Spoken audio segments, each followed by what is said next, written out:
Hey guys, today we're going to talk about the Thorfire KL-2. This light was sent to me for review by Thorfire, and unfortunately I have to give this a bad review.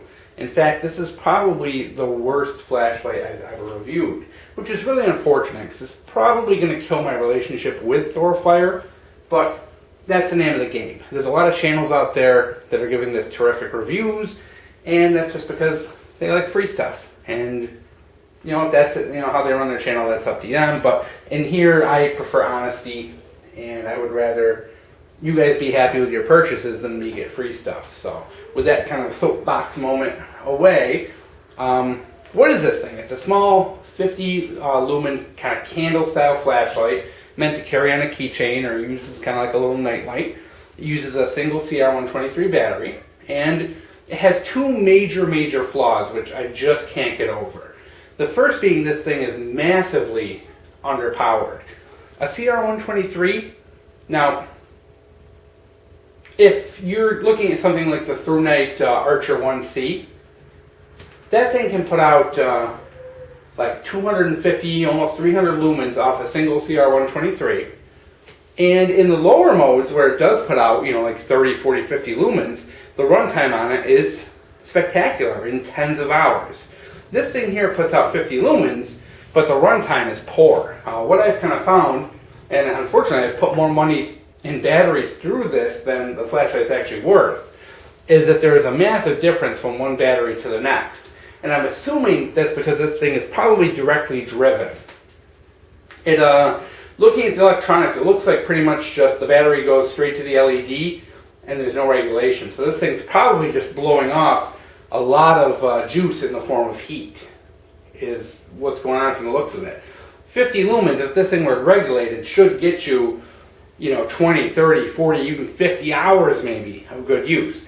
From my testing, this thing stays bright for about an hour, gets dim for like another hour or two, and then pretty much is like a moonlight for the next 10 hours. This thing just seems to drain the batteries down to nothing in an hour, and then just that little bit of juice seems to last a long time, which that kind of to me says maybe it's just kind of a direct drive, and as the battery goes down, it of course draws less and less juice, and yada yada yada. So that's all I can tell from looking at it. I'm not an electronics expert, which is a shame because a little bit of regulation, a little bit of proper engineering, and you could have had something that had a really impressive runtime off this CR123 if you wanted to stick to that 50 lumens. It just seems like a terrible waste. The second major flaw is an actual design flaw, is that this thing is a twisty.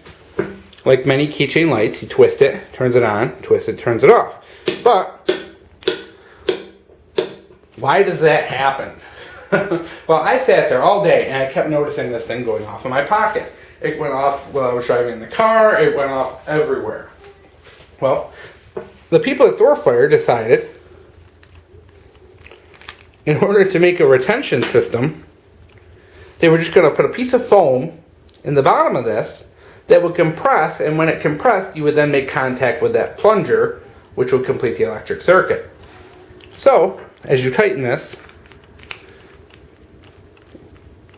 like right here, I just hit the foam because it kind of got a little tougher, and then that compresses that foam and turns on. So once you back it off, if you don't back it off a long ways, you can compress that foam with pretty much any pressure and the light will continue to turn on. So this causes a couple problems. Number one, you're wasting a ton of your battery because this thing in your pocket it looks like Morse code in your pocket. You can see like as you're walking around, it's doing that. So you're wasting a ton of juice, and it pretty much kills the battery, over the course of the day. And number two, over time, as that foam compresses from being turned on and off and on and off, that problem's only going to get worse. I don't know who thought foam would be a good physical way to make a connection happen. I do not know, but whoever did it, just super bad idea.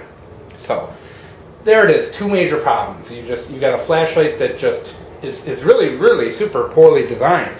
It has a lot of potential, which is a shame. I'd love to see Thorfire remake this and do it properly.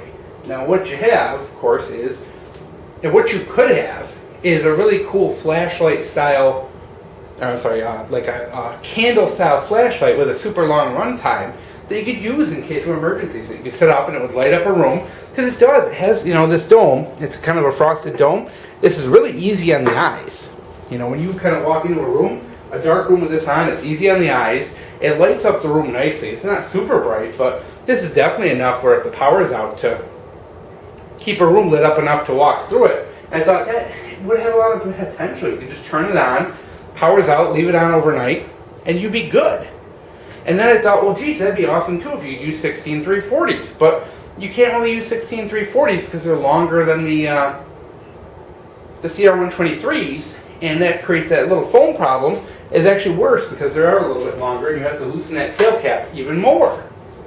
So, you know, with the redesigning the electronic components and regulating this a bit better and giving it that longer runtime could turn this into a really cool flashlight. It has potential.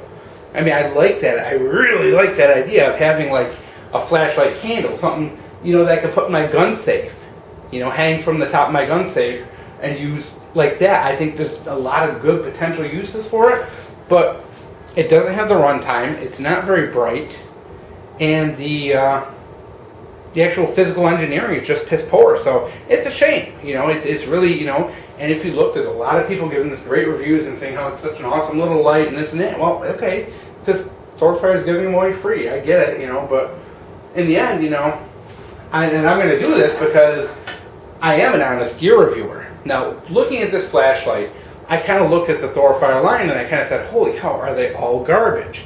And it's not the case. I actually went, you know, and this is how it always ended up happening. Thorfire gave me one free flashlight. I went and bought 3. You know, I have a problem. What can I say? So all 3 of these I've been testing, and I'm nowhere near ready to film yet. But all 3 of these are actually really good flashlights. They're really good pen lights. I mean, they're really fantastic. And that's the shame is you have this thing here, which is just this poorly designed piece of garbage. And these little lights here, 2 of them which are a single AAA and one that's a AA, that are really good. It's like, what are you thinking, Thorfire? That's a really good light. That's a really good pocket light right there. So, did it open my eyes as to how bad things are on YouTube and on the forums when it comes to free gear? Yes. Did it introduce me to a company that does have some really good flashlights? Yes. So I think this is a worthwhile little experiment, and keep an eye out and look forward to these future reviews on these 3, because these are really good lights. You know, despite the kind of failure here of the KL-2, Thorfire does have some